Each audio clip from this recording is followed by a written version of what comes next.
संपर्कात असणारे लोकप्रतिनिधी आहोत। असं असताना असं घडलं काय, नेमकं काय बदल असा घडला, कोणत्या कारणानं लोकांनी अशा प्रकारचा निकाल दिला, असं ज्यावेळेस विचार करतो त्यावेळेस अनेक गोष्टी ईएमच्या बाबतीत शंकास्पद आम्हाला वाटत आहेत। आणि म्हणून माननीय आमचे अध्यक्ष, काँग्रेस पक्षाचे देशाचे अध्यक्ष मल्लिकार्जुन खरगे साहेबांनी सुद्धा या बाबतीतलं शंका व्यक्त केलेली आहे। ती शंका माझ्याही मनामध्ये आहे। सर, हिंदी में ज्या प्रकारे पहिल्या फळीच्या नेत्यांचा पराभव झालेला आहे, ते मुख्यमंत्र्यांच्या रेसमध्ये होते, तर कुठेतरी काहीतरी तुम्हाला असं वाटतंय का एक काही ठरवून नाही, काहीतरी हा घडलं हे तर वेगळं आहे, म्हणजे कल्पनेच्या पलीकडचं आहे, ही वस्तुस्थिती आहे। मी निवडणुका लढतो आणि माझा संपर्क हा माझ्या मतदारसंघातल्या आणि तालुक्यातल्या प्रत्येक कुटुंबाशी माझा कनेक्ट आहे।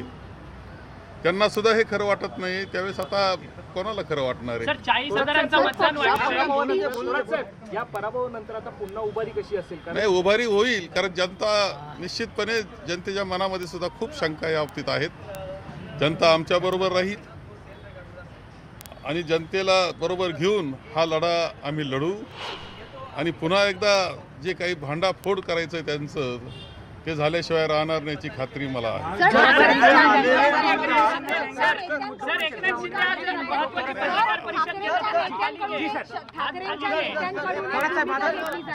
की आता यापुढे ज्या निवडणुका होतील तिथे त्या स्वबळावर लढावं असं ठाकरेंच्या नेत्यांनी भूमिका घेतली आहे। नाही, ठीक आहे, तो विषय वेगळा आहे।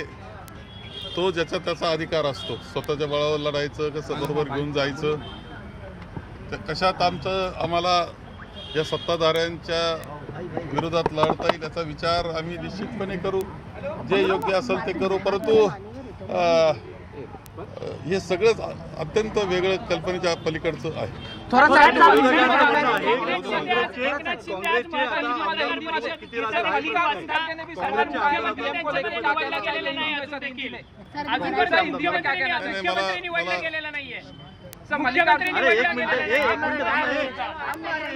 काँग्रेसचे आमदार तुमच्या सोबत राहणार नाही असं भाजपचे नेते म्हणतात। असं आहे की त्यांना वाटतं तसं होणार नाही। काँग्रेसचे आमदार काँग्रेस बरोबर राहतील, जे एकनिष्ठ आहे ते तर राहतील। आपण मागे अनुभव घेतलेला आहे, जे कोणी गेले त्यांनी उड्या मारलेले, ते पूर्वीचा जुना इतिहास तेच गेलेले आहेत।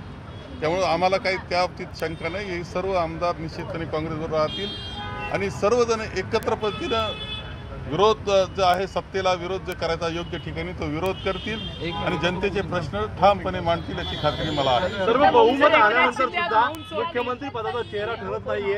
एकनाथ शिंदे कुठं नाराज असलेलं पाहायला मिळतंय। शेवटी त्यांच्या कल्पनेच्या पलीकडे सगळं घडलेलं आहे, हेच अजूनही गांगरून गेलेले अशा प्रकारची परिस्थिती आहे। त्यावेळेस आता तो निर्णय करताना शेवटी ती तानातानी तर होणारच आहे।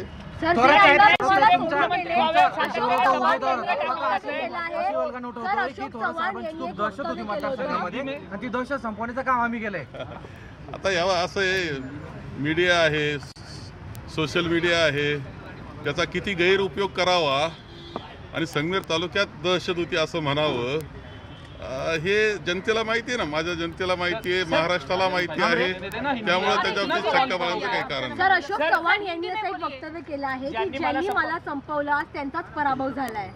नाही का, त्यांनी असं वक्तव्य त्रास दिला, असं आम्ही कोणता त्रास दिला त्यांना? त्यांचा कायम सन्मान होता, आम्ही कायम सन्मान ठेवला, शेवटच्या क्षणापर्यंत सन्मान होता त्यांचा। काँग्रेस ते गेले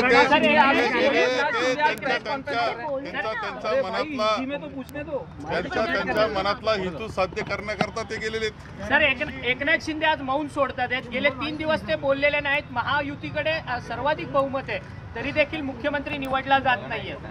नाही, ते आता मौन सोडतात तर काय बोलतात हे ऐकण्यास उत्सुक आहे आम्ही। सर, हिंदी में जानना चाहेंगे, एकनाथ शिंदे अभी प्रेस कॉन्फ्रेंस ले रहे हैं, आज कुछ बात करेंगे मुख्यमंत्री पद को लेकर? मुझे मालूम नहीं, अभी तो एकनाथ शिंदे जी हमारे अभी भी सीएम है, प्रभारी सीएम है, वो क्या बोलेंगे मुझे मालूम नहीं, लेकिन क्या बोलेंगे इसके लिए हमें भी इच्छा है सुनने के लिए कि क्या बोलने वाले। मल्लिकार्जुन खरगे ने सवाल उठाए, क्या कहना? नहीं, वो सच लगता है। बहुत सारे सबूत जो दिखते हैं प्रथम दर्शनी उसमें तो कुछ ना कुछ ईवीएम के में प्रॉब्लम है ऐसा दिखता है।